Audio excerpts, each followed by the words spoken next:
Buenos días a todos, bienvenidos al webinar del día de hoy con el tema cómo hacer una propuesta comercial con Vesda. Daniel Romero de este lado, del Departamento de Ingeniería en Seguridad Electrónica, específicamente del área de incendio por parte de Cisco, y por parte de fábrica nos acompaña el ingeniero Oscar Salazar, gerente de ventas de Stralis en México. Buenos días, Oscar, ¿nos escuchas? Sí, claro, fuerte y claro. ¿Qué tal? Buen día. Excelente. Bien, pues unas pequeñas instrucciones antes de iniciar el webinar. Yo en unos minutos cederé los controles al ingeniero Oscar Salazar, quien será el encargado de hacernos la presentación de esta solución de Vesda. Y yo estaré en segundo plano detrás de los controles, atento a todas sus preguntas, las cuales podrán plasmar en el módulo de preguntas de la plataforma. Estaré atento de contestarlas en el momento que las hagan y si por alguna razón yo no pudiera contestar alguna pregunta, bueno, la dejaremos pendiente para que al final de la presentación del ingeniero Oscar Salazar o en el momento que durante su presentación él nos dé oportunidad de introducir alguna de sus preguntas, bueno, las podemos revisar en ese momento o al final también asignamos un pequeño espacio para dudas y respuestas que pudieran surgir en ese momento, ¿no? Bien, pues sin más preámbulos, voy a ceder los controles al ingeniero Oscar para que nos haga su presentación. Muy bien. ¿Listo, Oscar? Cuando gustes. Sí, perfecto. Me dicen si ahí se ve la pantalla. Te vemos y te escuchamos. Adelante. Ok. Déjenme aquí un poquito la cámara, porque si no, no se ve bien. Ok. Bueno, vamos a comenzar con esta plática de cómo hacer una propuesta comercial con Vesda. Está relacionada la información a cómo realizar una propuesta desde el punto técnico, cómo reunir las cosas para convertir eso a una propuesta comercial y saber cuáles son los números de parte que tenemos que considerar en una propuesta de Vesda. Esta plática es muy interesante, la verdad, condensa bastante información en una sola hora y la verdad es que les va a servir mucho porque tiene muchos tintes de lo que vemos nosotros en los cursos, de los tips que damos en las pláticas, de cómo vemos el tema comercial en nuestra región, en México, y algunas cosas interesantes relacionadas con una propuesta en sí, cómo presentarla al integrador, al usuario final, y cuáles son las cosas importantes que hay que considerar, ¿no? Entonces, vamos a comenzar con esto y por aquí, a manera de paréntesis y de introducción, nada más para poner en contexto a todos, el portafolio que represento yo en la región tiene que ver con el tema de aspiración, detección de humo por aspiración, que es en general todos los VESDAS, lo que vamos a ver hoy, y manejamos también la parte de detección por haz proyectado, son todos los OSIT, que ustedes bien conocen. También tenemos en la división una parte que se encarga de la detección de gas a través de detectores que se van conectados a las tuberías de Vesda, ¿sí? Y manejamos una línea de detección de incendios para baterías de iones de litio. Esto es un tema muy novedoso, es un tema muy importante, porque cada vez hemos visto más que los centros de datos o los lugares donde se almacena la energía en baterías de iones de litio han tenido algunos incendios. Entonces, esta línea de productos está muy interesante porque las baterías de iones de litio se queman de manera muy específica, a diferencia de las baterías de plomo ácido. Entonces, diciendo esto, vamos a comenzar con lo que compete a la plática y les quiero platicar a manera de breviario para que todos recordemos bien cuál es el principio de funcionamiento de Vesda y por ende podamos entender todo lo que viene en la plática. Les quiero platicar que el detector Vesda es un equipo de aspiración que trabaja con un principio de succión de aire. Nosotros tenemos una bomba en la parte interior del detector y lo que hace es generar un vacío y jalar el aire que está contenido en estas tuberías que vienen acá arriba, son tuberías de CPVC muy ligeras, y lo que hacemos es perforar esas tuberías para poder succionar el aire, jalarlo, ¿sí? Y ser transportado hasta el detector. ¿sí? Ya dentro del detector tenemos una cámara muy fina, muy potente, que nos ayuda a decir si la presencia es de humo o simplemente de algún contaminante, algún polvito, cualquier otra cosa que no corresponda a una alarma, ¿no? Entonces, ya al final tenemos un desfogue, tenemos un exhaust, y de esa manera estamos teniendo una circulación de aire, o más bien una succión de aire y una liberación de ese mismo aire todo el tiempo, 24 horas al día, 365 días al año, todo el tiempo. Es una detección activa que siempre está funcionando, ¿no? Entonces, este es a grosso modo el principio de funcionamiento del detector para que podamos entender todo lo demás. Vamos a ver. Ahora,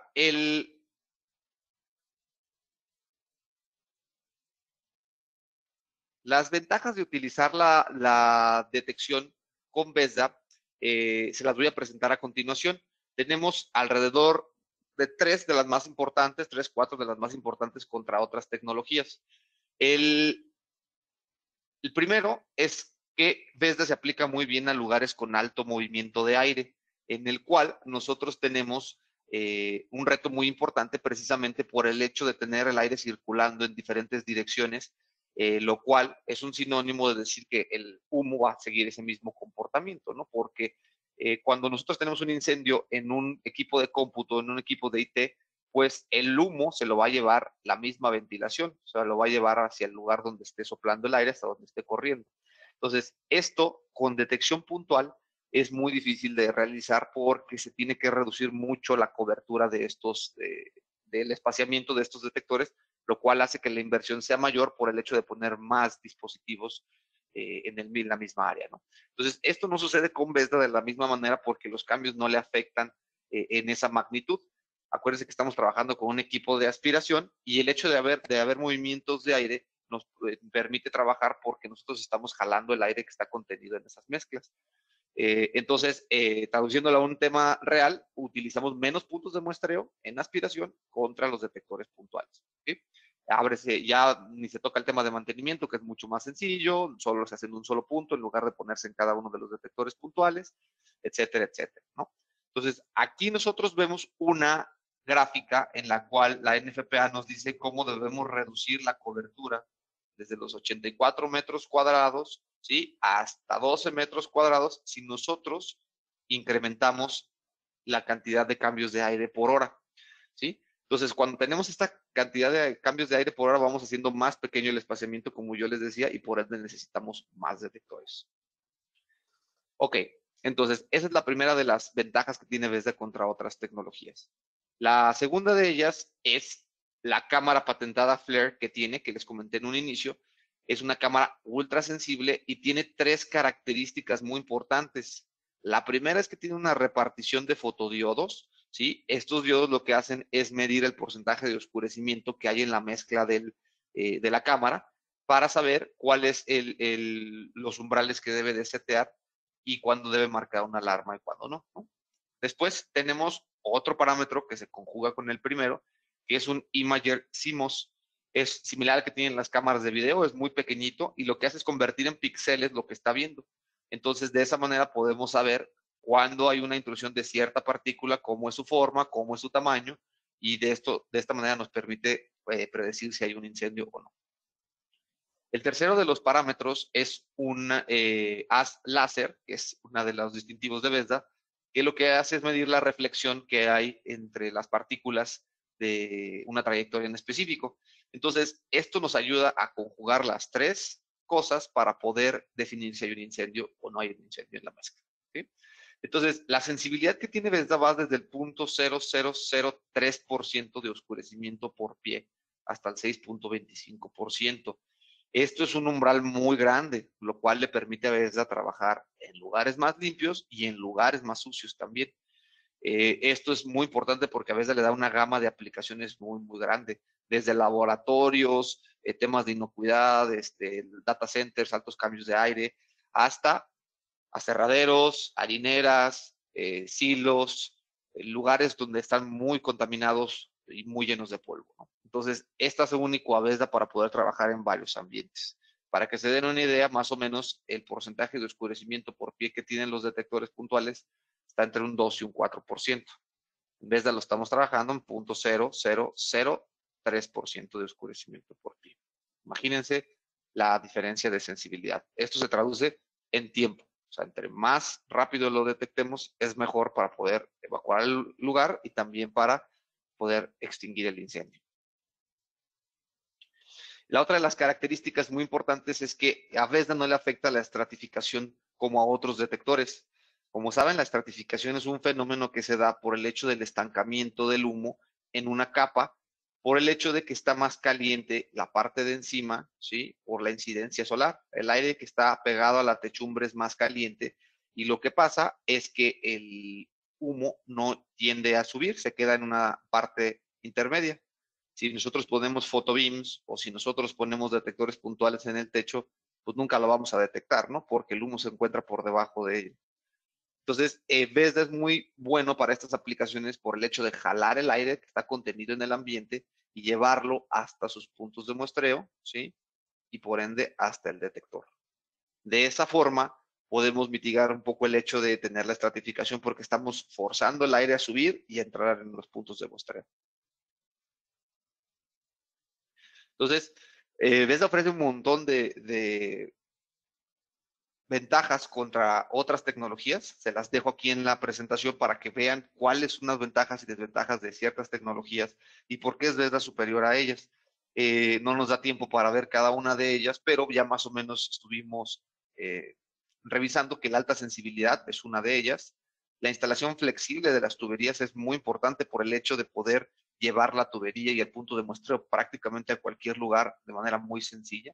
No llevamos cables, no llevamos voltaje ahí, por ende, entonces es muy fácil poder llevar el punto de muestra a cualquier lugar. Y la estratificación, bueno, pues ya vimos que no afecta de la manera en que afecta con los detectores puntuales y el photobeam, ¿no?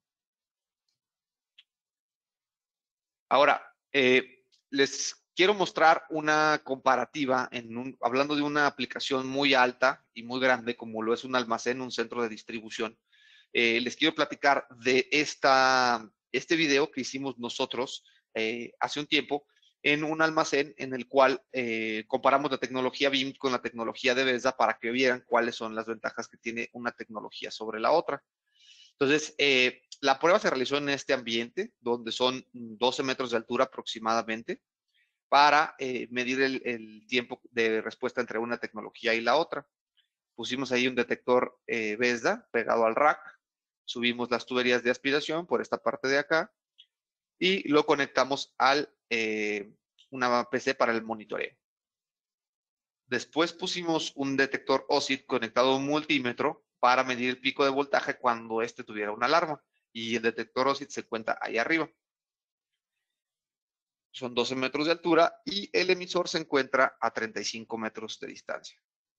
Entonces, después de hacer la prueba de OSIT y la prueba de VESDA, para garantizar que funcionaran, lo que hicimos fue quemar un poquito de cartón en una lata para medir el tiempo desde que se destapaba esa lata y empezaba a subir el humo, saber en qué tiempo lo detectaba VESDA en esas condiciones, ¿no? Entonces, destapamos la lata como se ve ahí, dejamos que subiera el humo y estábamos cronometrando el tiempo, ¿no?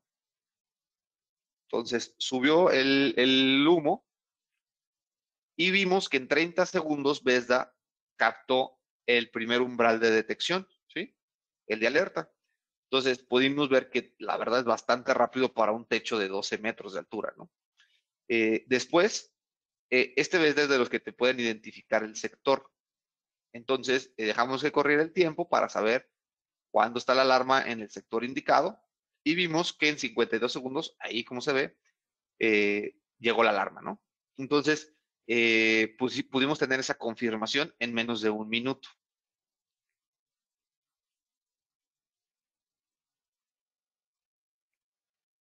El detalle fue que seguimos corriendo el tiempo y el detector OSIT no se activaba porque queríamos precisamente hacer esa comparativa. Vimos que había estratificación en ese lugar, es decir, se frenaba el humo antes de llegar al techo. Eso que eran como las 11 de la mañana más o menos. Y vean, aquí hay una cantidad suficiente de humo para que se activara algún detector, pero no se activaba el detector OSIT precisamente porque hay mucha dilución. Entonces tuvimos que subir a la persona para hacer más humo y hasta 12 minutos y medio notamos que ya había un alertamiento del OSIT. Entonces, el detalle es que aquí vimos una respuesta pues muy diferente entre la detección por OSIT y la detección por VESDA. VESDA fue menos de un minuto, ¿sí? Y el OSIT le calculamos que sin haber subido la persona para poder hacer esta concentración de humo, pues a lo mejor sería media hora o una hora de diferencia, ¿no? Con la concentración que necesita. El detalle en grandes almacenes es que hay mucha dilución y el humo se esparce por todos lados. Entonces, esto es muy difícil para detectores BIM y para detectores puntuales porque no llegan a la concentración que necesitan para poder activarse. Acuérdense de lo que les decía de la sensibilidad de VESDA, ¿no?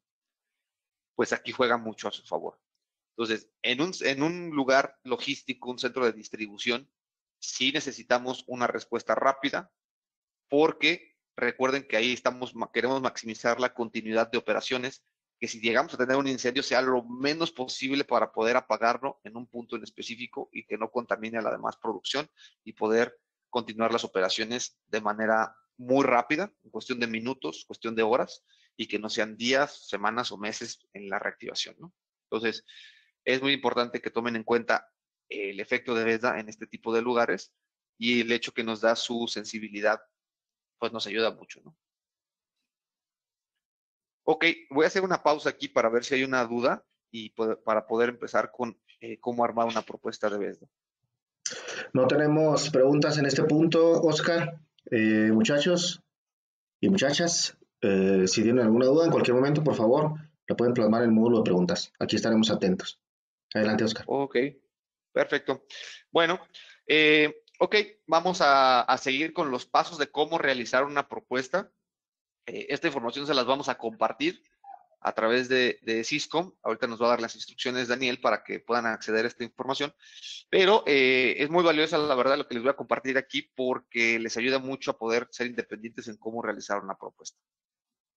Entonces, les voy a compartir esta estructura más o menos en 8 pasos de cómo realizar una propuesta de VESDA. El primero es centrarse en el marco normativo, definir qué marco normativo vamos a utilizar.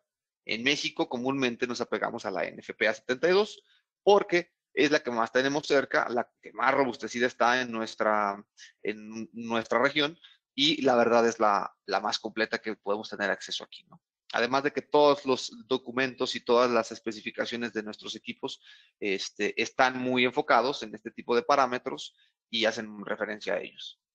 Entonces, las normas más importantes que nosotros tenemos para VESDA es la NFPA 72, que engloba los criterios generales de la detección de humo, la NFPA 75, que hace alusión a los centros de procesamiento de datos, la 76, que se dedica a la parte de telecomunicaciones, y en la 2001 vemos todo lo que tiene que ver con las interacciones de agentes limpios para supresión, ¿sí? Entonces, más o menos estas son las que nosotros nos apegamos más, aunque hay muchas más NFPA, más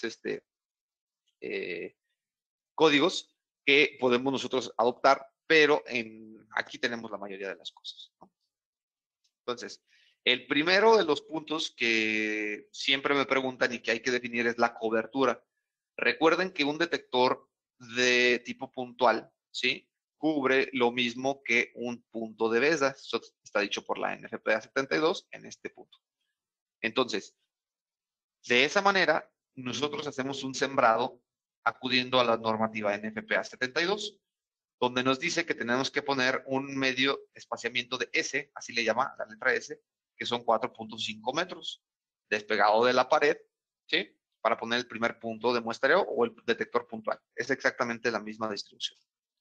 Después separamos cada 9 metros en cuestiones de una detección estándar, trazamos las trayectorias de la cobertura y con VESDA simplemente llevamos las tuberías en los puntos donde vamos a hacer la aspiración. O sea, que ya tengo trazados yo los puntos separados cada 9 metros, simplemente trazo una tubería para decir que por esa trayectoria va a pasar la tubería, ¿no? Y después la otra y después la otra. Entonces, es muy fácil porque realmente es el mismo dimensionamiento que con un detector puntual. Oscar, un Sí. comentario nada más con respecto a la diapositiva anterior. Ujú. Según la fórmula que nos entrega la NFPA 72, S es igual a 9, media S Correcto, es igual a 4.5. Nada más como un correcto. comentario. Gracias. Ah, correcto. Ok. No sé cómo lo mencioné, pero pues sí, media S es 4.5, tal vez cometí un error, no me dije. Y la S es igual a 9, correcto. ¿Vale?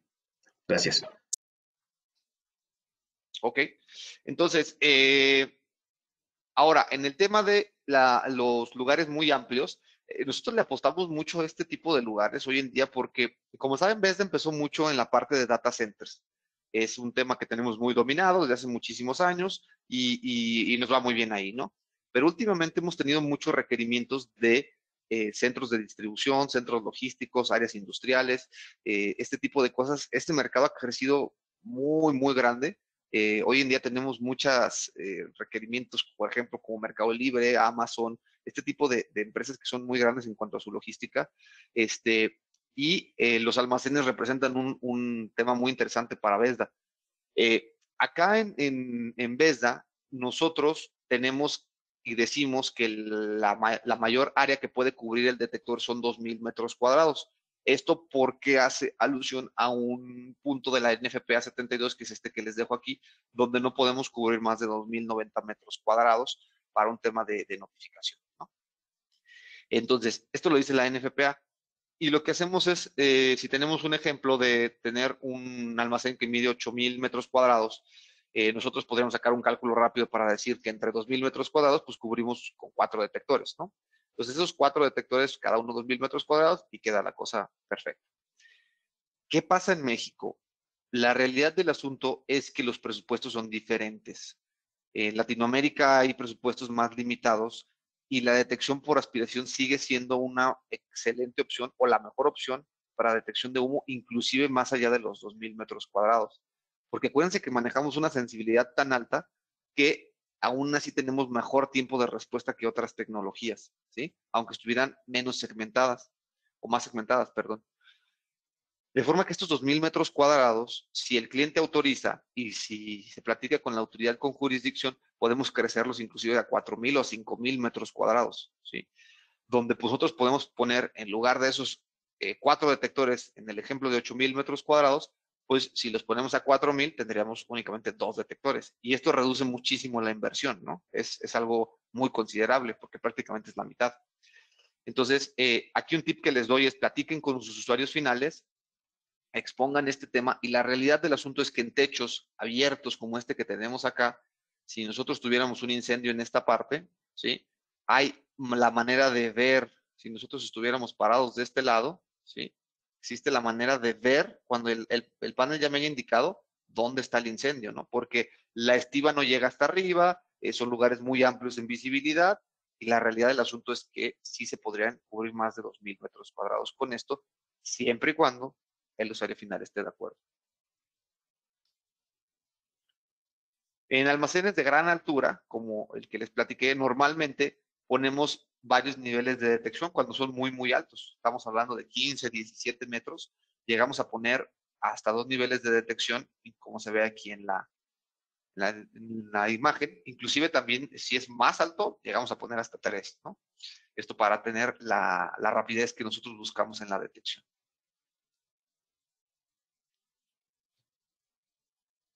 Ahora, pasando un poquito de caso al data center, es importante saber dónde ubicar los puntos de muestreo, dónde poner la detección, ¿no? Y esto lo hace mención prácticamente en este slide. Aunque hay muchas configuraciones de los centros de datos, es importante que vean dónde se tiene que poner la detección.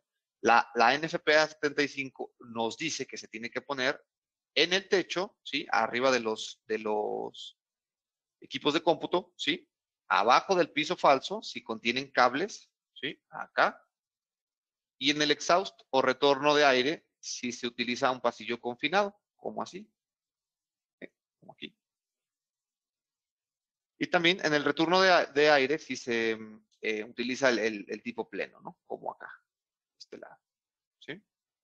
Entonces, hay que definir primero dónde se tiene que utilizar y después empezamos a sembrar, ¿sí? Porque eso es muy importante, sobre todo en data center es mucho más exigente, si se fijan. Tienes que ponerlo en más lugares. Entonces, el espaciamiento que va relacionado con las NFPAs, se los pongo en esta tabla. Esta tabla les va a decir varias cosas muy importantes. En resumen, lo más importante es que existen distintos estándares para el tiempo de transporte de aire y el tiempo de respuesta. Cuando es Standard Fire Detection, ya lo vimos, la separación son 9 metros. Cuando hablamos de un criterio Early Warning Fire Detection, es decir, que el centro de cómputo mide menos de 232 metros cuadrados, ¿sí? Ahí utilizamos un criterio donde la separación es 6.1 metros entre puntos de muestreo. Y el tiempo de transporte máximo de aire es de 90 segundos. Cuando el lugar es mayor a 232 metros cuadrados, utilizamos un criterio Very Early Warning Fire Detection, en el cual nosotros podemos espaciar máximo 4.3 metros. Sí, es mucho más chiquita la rejilla que sembramos en el plano, ¿no? Y el tiempo de transporte máximo es de 60 segundos. O sea que del punto más alejado al BESDA, cuando lo detecte el BESDA, no pueden pasar más de un minuto. Entonces, aquí les dejo esta tabla, les va a servir mucho para saber qué utilizar a la hora de hacer el espaciamiento. Ok. ¿Tenemos alguna duda hasta aquí? Vamos bien. Déjame revisar. No, ninguna pregunta en este punto. Ok, listo. Entonces, el número 2, el paso número 2 es la recopilación de información en sitio. Esto es importante. Hay que ver qué tipo de área es, ¿sí? ¿Qué tipo de aplicación tenemos? ¿Cómo es? ¿Una planta industrial? ¿Es un centro de datos? ¿Es un laboratorio? ¿Qué aplicación es? Esto es muy importante. El plano del sitio y las dimensiones. Siempre es bueno contar con un plano, si no yo soy de la idea de que entre más información tengas, mejor va a ser la propuesta que vas a entregar, ¿no? A veces nos pasan simplemente un diagrama y pues solamente vamos a poder definir lo que nos dice el diagrama, ¿no? No suponemos muchas cosas y a veces eso no es bueno. Entonces, es bueno que veamos las obstrucciones que tenemos en sitio, cómo está, el movimiento de aire, si tenemos una puerta, una toma de aire, si hay decoración, luminarias, cualquier cosa, ¿no?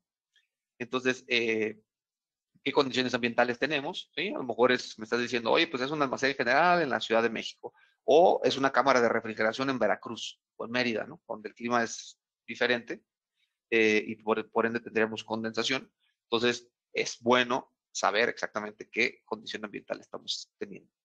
Y siempre hay que pensar en 3 dimensiones, es muy importante, porque al final de cuentas, recuerden, lo que vamos a hacer nosotros es generar en nuestro software un modelado del BESDA de cómo va a estar instalado ahí. Entonces nosotros vamos a subir la tubería, vamos a ir hacia un lado, vamos a correr hacia acá, después tenemos otra tubería por acá, vamos hacia otro lado, vamos a correr hacia acá, y siempre va a ser en 3 dimensiones, ¿no? Entonces, que tomen en cuenta todos los parámetros, subidas, bajadas que vamos a tener a la hora de instalar, ¿no? El paso número 3 es la selección del modelo. Ya sabemos qué condiciones ambientales vamos a tener, ya sabemos cuál es el alcance del proyecto, qué es lo que vamos a necesitar. Y aquí yo les voy a dejar en este link que ustedes ven aquí, en la parte de abajo, una tabla muy importante. Déjenme, le doy clic para que me abra. Un segundo.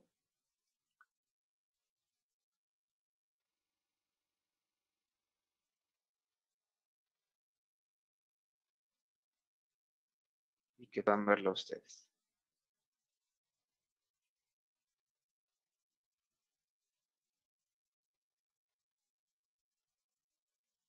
Ok, miren, esta tabla es la tabla de comparación de modelos que tenemos en Nextralis, en cuestión de BESDA. Entonces vienen todos los detectores en la parte de arriba, todos, ¿sí? Vean, BU, BP, VES, VEA, BLF y BLI, ¿sí? Son todos los modelos que tenemos en nuestra familia y viene toda la información relacionada que van a necesitar ustedes para hacer la selección. Es decir, por ejemplo, viene el detector VEU. ¿Cuánta tubería puedo utilizar por el VEU? Bueno, 400 metros máximo en una configuración lineal. Y el número de tuberías de entrada son 4. Entonces, 400 entre 4 me da 100. 100 metros son los que tengo disponibles por cada uno de los tubos, esos 4 tubos, para poder llegar a la longitud final, ¿no? Entonces, aquí viene todo eso, viene los metros cuadrados que cubre, ¿sí? 2,000 metros cuadrados, como les decía hace rato de la NFPA, aunque ya les expliqué ese tema, ¿no? Viene la sensibilidad que tenemos en cada uno de los detectores, ¿sí? Estamos en 0.003% de oscurecimiento por pie, hasta 6.25, ¿sí? Viene en pie y en metros, ¿sí? Cada uno de ellos, qué sensibilidad tiene. ¿Ok? ¿Cuántos orificios podemos hacer? El BU son máximo 100, ¿sí? El BEP 100, el BLF 250, 12, el 530, ¿sí? Vienen todos los parámetros que ustedes van a necesitar para hacer esta especificación.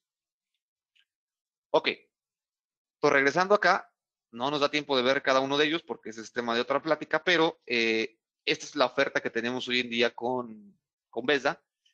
Y aquí ustedes van a seleccionar, dependiendo del área, en metros cuadrados, de toda la recopilación de información que ya vimos en el paso anterior, cuál modelo vamos a utilizar, ¿no?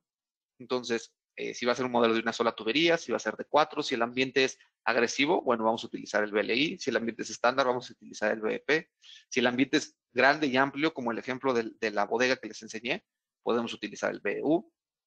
Si en el lugar requiero identificación del sitio, perdón, identificación del sector, voy a utilizar el BEA. Recuerden que el BEA tiene la capacidad de poder saber en qué punto de muestreo está el incendio. Este es un detector de capilares flexibles, que son estas mangueritas que pueden saber exactamente en qué punto se generó el incendio. Entonces, ya que definimos el detector, vamos a pasar al punto número 4. El punto número 4 es el sembrado de trayectorias de tubería considerando el espaciamiento, ¿sí? Entonces, aquí lo que vamos a hacer es poner los puntos de muestreo como en la cuadrícula que les enseñé anteriormente, en la cuadrícula verde, pero ya en nuestro plano, ¿no? Vamos a ver, por ejemplo, este almacén o este lugar donde nosotros vamos a sembrar, que nos vamos a separar un medio de ese, como bien decía Dani aquí, ¿sí? 4.5 metros máximo, pueden ser 3, 2, 1, inclusive si el lugar es irregular. Y después nos vamos a separar una S, o sea, 9 metros, ¿sí? O menos si el lugar es irregular, ¿no? O sea, me refiero irregular con que si no les caben exactamente los espacios de 9, tal vez van a poner tres líneas, pero a lo mejor separadas cada 8 metros, 8 metros y medio. El máximo es 9, ¿no? Entonces, aquí un dato muy importante es que en lugares muy amplios y muy altos nosotros recomendamos espaciarnos alrededor de 7.5 metros o 8 metros para ganarle un poquito al tema de la estratificación y ganarle un poquito al tema de la altura, de la trayectoria que tiene que hacer el humo para subir. Entonces, ya que tenemos esta parte, pues vamos a poner nuestros puntos de muestreo espaciados la distancia que definamos, ¿sí? Y vamos a hacer esta pequeña cuadrícula, como quien dice, le llamo cuadrícula porque prácticamente es la misma distancia entre estas partes, ¿sí?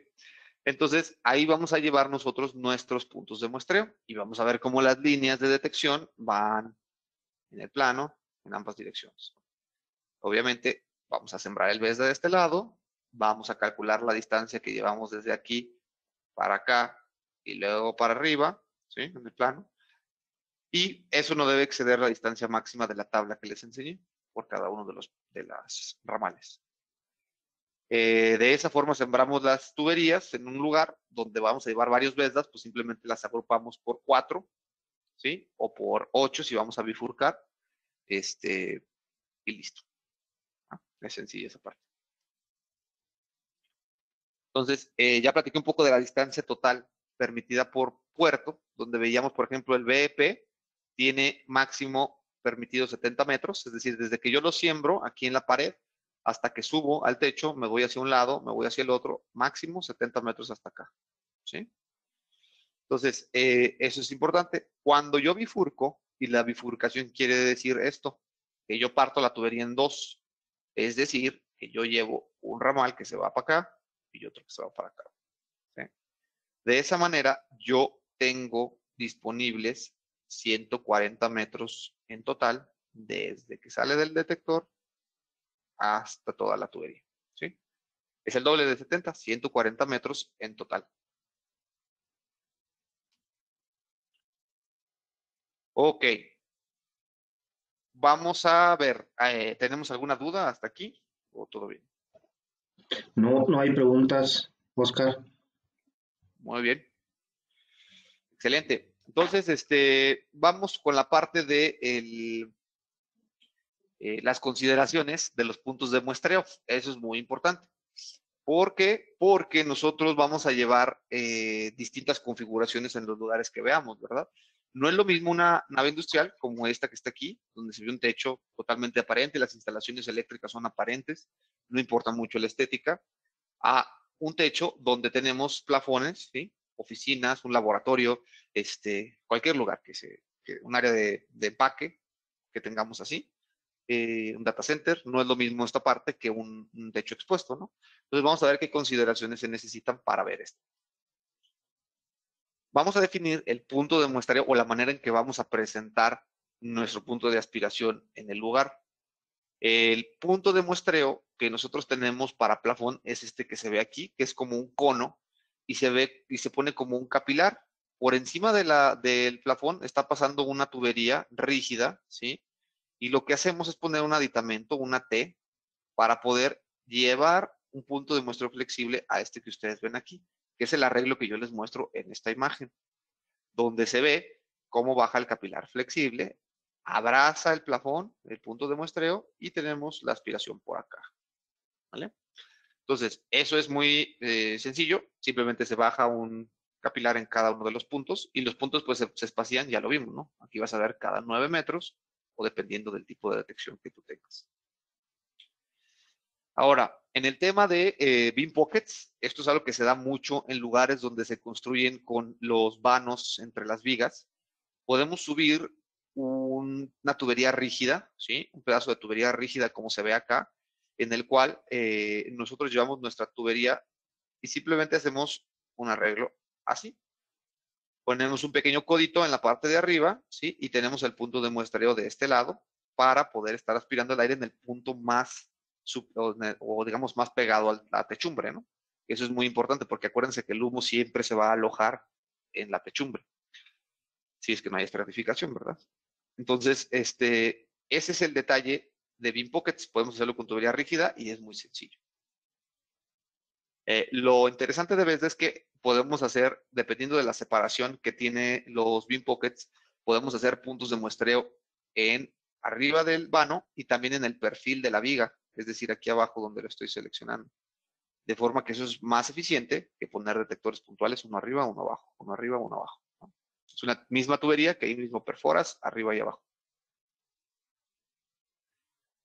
Ok, ahora, en el tema donde los puntos de muestreo o digamos los lugares son muy estéticos, donde nos piden mucha estética en ese lugar, como aeropuertos, como galerías de arte, museos, recintos con valor histórico, etcétera, nosotros ponemos unos puntos de muestreo, ¿sí? Con un tubo flexible que es muy, muy discreto, es muy planito, no se ve prácticamente, hay en color negro, hay en color blanco, y la verdad es que da muchísima ventaja contra la detección puntual, ¿no?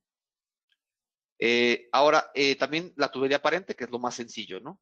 Ya sabemos que así se ve la tubería, bien etiquetada, bien sujetada, y vemos que los puntos de muestreo pues están simplemente aparentes en la tubería. Y esto se utiliza cuando no se necesita una detección muy especial y son grandes áreas que cubrir o la instalación puede ir aparente, ¿no? Entonces hay que definir qué vamos a utilizar. Hablando de los accesorios, acá en la parte de abajo les dejo una liga de un datasheet que incluye todos los accesorios de la tubería de Bethesda. Se incluye los tubos, ¿sí? Que este es el número de parte de la tubería. Vienen en cajas de 63 metros.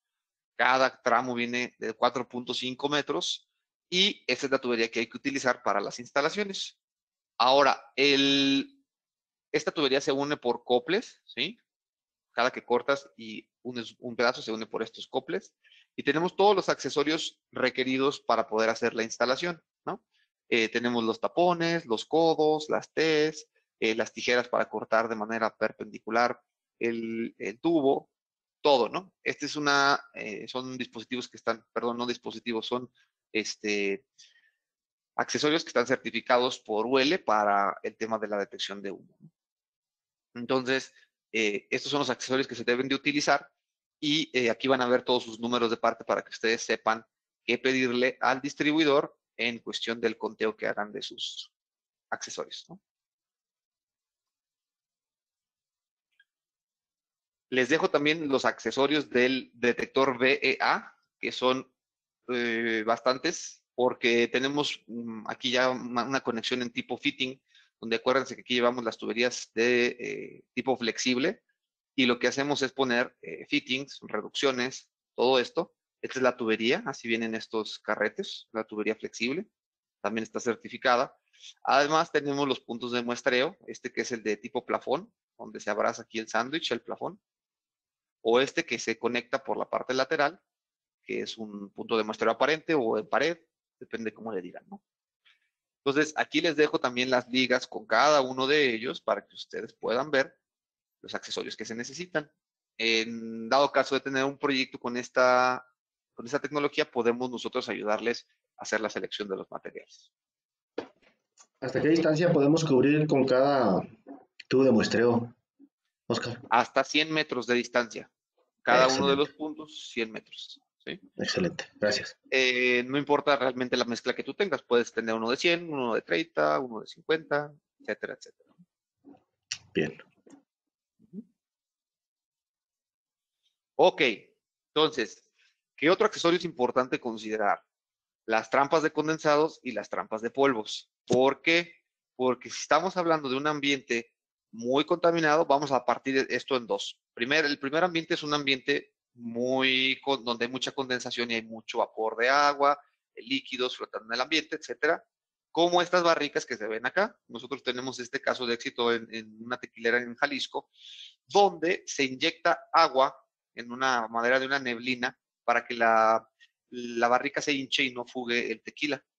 Entonces, eso hace que el ambiente esté muy lleno de agua totalmente. Imagínense que entran y se empapan todo el tiempo porque está flotando agua en el ambiente. Y lo que hacemos es en esta tubería que se ve acá arriba, sí, que es la tubería naranja de Vesda, estamos aspirando agua con aire, de forma que lo llevamos hasta el detector que está en la parte de abajo y ahí lo separamos. ¿Y cómo lo hacemos? Ponemos una trampa o un arreglo de cuello de cisne invertido, en el cual abajo ponemos la trampa de condensados, una válvula de bola, en la cual nosotros podemos abrir manualmente y purgar esos condensados para que no lleguen al detector. De manera secundaria, ponemos una red de filtros, como la que se encuentra acá, filtros de línea, en el cual separamos la mayoría del condensado que se quedó en esa trayectoria, ¿no? Y de esa forma no dañamos el detector. El detector sigue aspirando el aire y va a seguir detectando, ¿no? Entonces, es muy importante este tipo de arreglos en lugares donde hay mucha contaminación. Y pasando al caso número 2, que es el caso donde no tenemos agua, sino mucho polvo, como esta textilera, esta algodonera, ¿sí? Si ven aquí el material, imagínense una papelera, cartonera, textilera, harinera, y lo que sea, ¿no? Entonces, aquí se puede ver la tubería de Vesda instalada en el techo, donde nosotros estamos aspirando el polvo con el aire y hacemos el mismo proceso. Hacemos una trampa de estos sólidos, los separamos, pero no dejamos de aspirar nunca el aire, ¿no? Entonces, es el mismo caso, nada más que es un distinto material con el que se trabaja, pero es el mismo raciocinio, ¿no? Recuerden que el Vesda tiene una característica muy importante de que solo se le da el mantenimiento en el detector y no en la tubería, o sea, no en el punto de muestreo. Nosotros ponemos un bypass en cada una de las entradas y cerramos la aspiración para poder dar paso a abrir una tubería y a inyectar aire de manera forzada durante 2 minutos más o menos a 60 psi, y de esa manera limpiamos toda la tubería. O sea, nosotros metemos el aire de manera forzada y expulsamos por los puntos de muestreo el posible contaminante que pueda tener. Entonces, eso lo hace muy barato. Es un tema que ustedes tienen que tener en cuenta a la hora de vender una propuesta de Vesda con el usuario final, porque en temas de mantenimiento se van a ahorrar muchísimo dinero. No tienes que subir al lugar para dar mantenimiento en cada punto, ¿sí? O si es un BIM y si es difícil subir a los lados, también. Entonces, tú donde pongas el Vesda, pues imagínense aquí, ¿no? En la textilera. El Vesda está aquí abajo, a la altura de una persona. Aquí abajo, suben las tuberías. Y yo simplemente doy el mantenimiento de este lado, ¿sí? Y me ahorro subirme acá y cualquier cosa, ¿no? En las cámaras frigoríficas existe un accesorio específico. Recuerden que Vesda puede trabajar muy bien en cámaras frigoríficas, inclusive si la temperatura está abajo de cero, menos 20 grados, menos 30 grados, lo que sea. Tenemos una manera de diseñar en la cual nosotros ponemos unas tuberías adicionales para calentar el aire antes de que llegue el detector y no le llegue tan frío.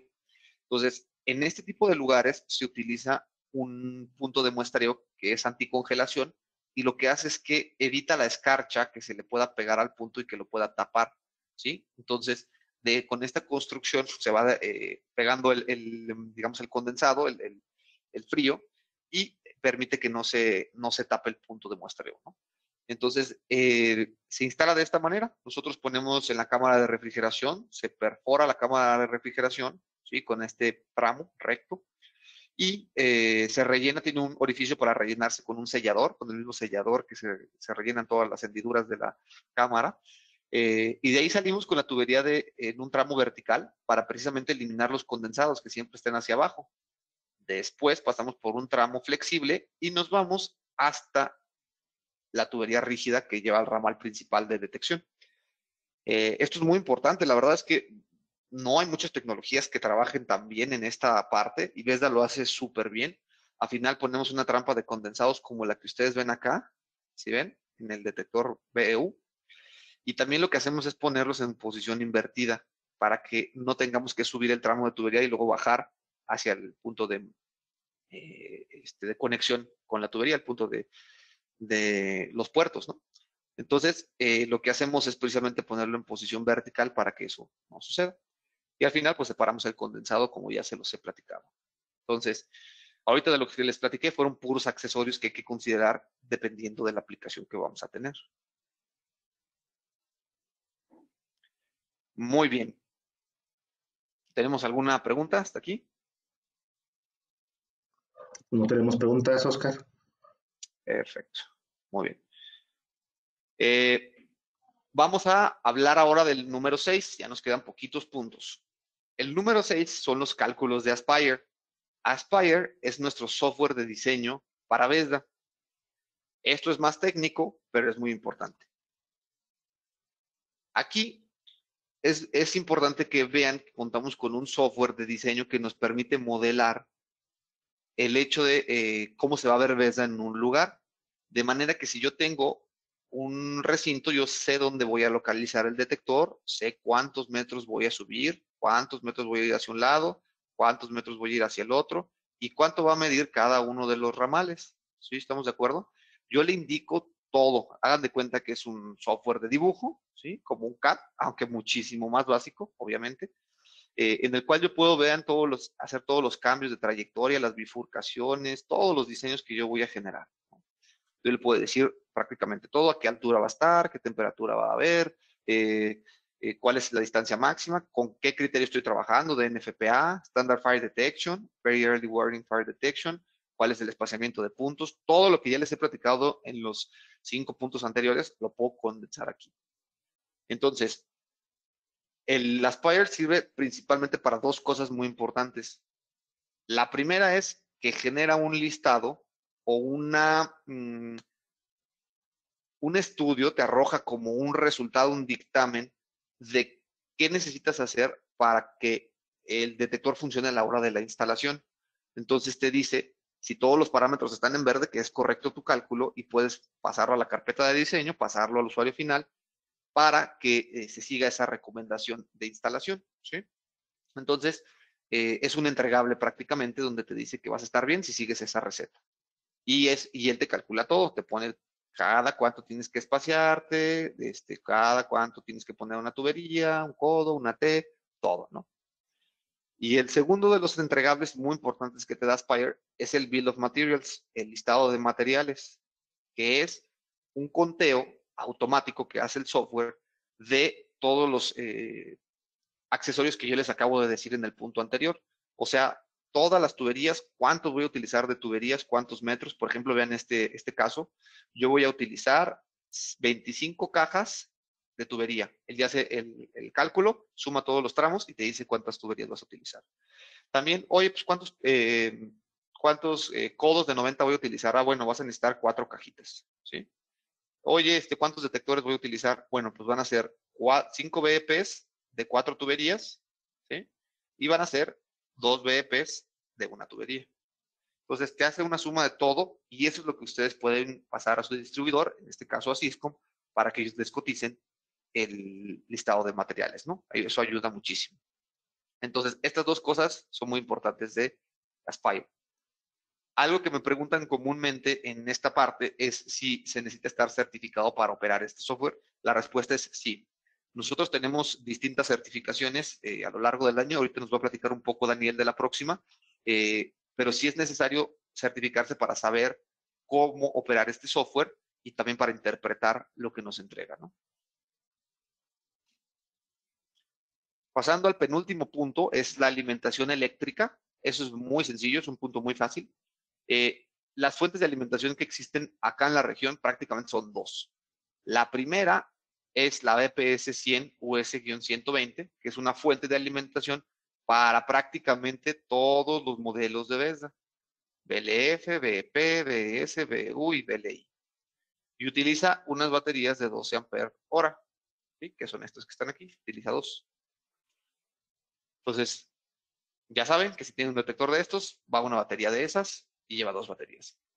Perdón, una fuente de esas y lleva dos baterías. No hay mucho pierde. Cuando tenemos un detector BEA, utilizamos una fuente que se llama BPS-BA-115UL. Es el único detector que cambia porque tiene un consumo un poco mayor, es más compleja su operación. Entonces, estas son las que hay que tomar en cuenta para la especificación. Ahora, número 8 y último punto, cuando tenemos integración al panel de incendio, ¿cómo lo hacemos? Bueno, existen varias maneras de integrarse al panel de incendio. Las más comunes y la más sencilla es a través de módulos de monitoreo. Y cada de estas lleva distintas señales que hay que monitorear. Los detectores, digamos, de 4 tuberías y los más estándar, necesitan máximo 5 señales de supervisión, 5 señales de módulos de monitoreo, de manera que si tú tienes un panel X, la marca que sea, tú pones el módulo de monitoreo de la marca propia y a través de los relays captas la señal de activación del BESDA. Entonces, ¿por qué les digo que máximo son 5? Porque nosotros tenemos 5 condiciones para monitorear. Problema, ¿sí? Alerta, acción, fuego 1 y fuego 2, que son los umbrales que tiene el detector. Normalmente, en lugares muy de infraestructura crítica se monitorean los 5, porque si se quiere saber de cómo va avanzando la concentración de humo en una situación en específica. Hay lugares más estándar donde comúnmente se ponen 3, ¿sí? Problema y se llegan a poner fuego 1 y fuego 2, o a veces 4, se pone el de acción, ¿sí? Entonces va a depender de la situación y de la exigencia que tengamos en ese lugar. Pero así se incluye al panel prácticamente el detector BESDA. ¿Vale? Entonces, aquí, pues prácticamente les dejo unos ejemplos para que los consulten con más calma de cómo se hace una especificación o más bien un conteo rápido de un detector en cuestión de un data center, por ejemplo, ¿sí? ¿Cuál es el listado de materiales que hay que tomar en cuenta? Aunque ya vimos que prácticamente pues es sembrar el equipo, poner las trayectorias. En este caso, recuerden, vamos hacia arriba, pero también vamos hacia abajo porque tenemos cableado en piso falso, ¿sí? Y ponemos los puntos de muestreo, cada cuánto se separan esos puntos de muestreo, ¿sí? etcétera. Hacemos todas las uniones, test, pensamos en 3D, como ya les había dicho, y sacamos al final un listado de materiales como el que ustedes ven aquí, donde vemos los detectores, las fuentes, las baterías, los accesorios de conectividad, tubos, todo, ¿verdad? Entonces, pues prácticamente hasta aquí llega mi presentación. Les agradezco el tiempo, más bien aquí le doy paso a Daniel a ver si hay alguna duda o cerramos con los comentarios finales. Excelente, Oscar. Muchas gracias por compartirnos esta información. Al parecer, la presentación fue muy clara porque no tenemos preguntas más allá de quienes me preguntaban por la presentación y el video. Por ahí les contesté, pero lo hago en este punto de forma general. Tanto el video como la presentación estarán disponibles para su descarga o visualización en la página de Syscom el día de mañana. Tienen que pasar por unos procesos de revisión de calidad y de ajuste de formato, pero el día de mañana ya estará disponible en la página de Syscom para que lo puedan consultar y revisar las veces que consideren necesario. Si tuvieran alguna duda, Iván, Mariana, Walter, Raúl, Cecilia, este es un buen momento para ponerla en el módulo de preguntas. Mientras tanto, aprovecho también para invitarlos a nuestra próxima certificación de BESDA, programada para los días 27 y 28 de este mes, es decir, en 2 semanas. Entonces, muy importante contar con esta certificación para poder tener acceso a esta línea de productos y desde luego poder desarrollar todos los requerimientos del proyecto. ¿Okay? Nos estarán acompañando en esa certificación el ingeniero Oscar Salazar, entiendo, ¿verdad, Oscar? ¿Correcto? Sí. Y también por parte del área técnica de Extralis, el ingeniero Edgar, ¿cómo se apellida? Disculpen, Oscar. Edgar Nájera, es correcto, quien ve la parte técnica de la certificación esos días. Entonces, esperamos contar con su asistencia. Todavía tenemos unos espacios, entonces si desean aprovechar, es un buen momento para inscribirse. En pantalla pueden identificar los datos de contacto de su servidor, Daniel Romero, y mis compañeros, los ingenieros Luis Alonso Ruiz y Manlio Velázquez, los tres en el área de detección de incendio por parte de Syscom, atentos a cualquier requerimiento que tengan en cuanto a detección temprana de humo por aspiración. ¿Ok? Pues al parecer no hay dudas. En ese sentido, damos por finalizado entonces el webinar. Oscar, ¿algún comentario final que tengas? Gracias, no, nada más invitarlos a que se animen a hacer estas especificaciones con BESDA, no es complicado, nuestro equipo está para apoyarles en cualquier duda que tengan, podemos iniciar con ustedes los primeros diseños desde cero, ayudarles a entrenarse en este tema y enseñarles cómo hacerlo, ¿no? Es una tecnología que ha tenido mucho éxito y cada vez crecemos más y más en aplicaciones.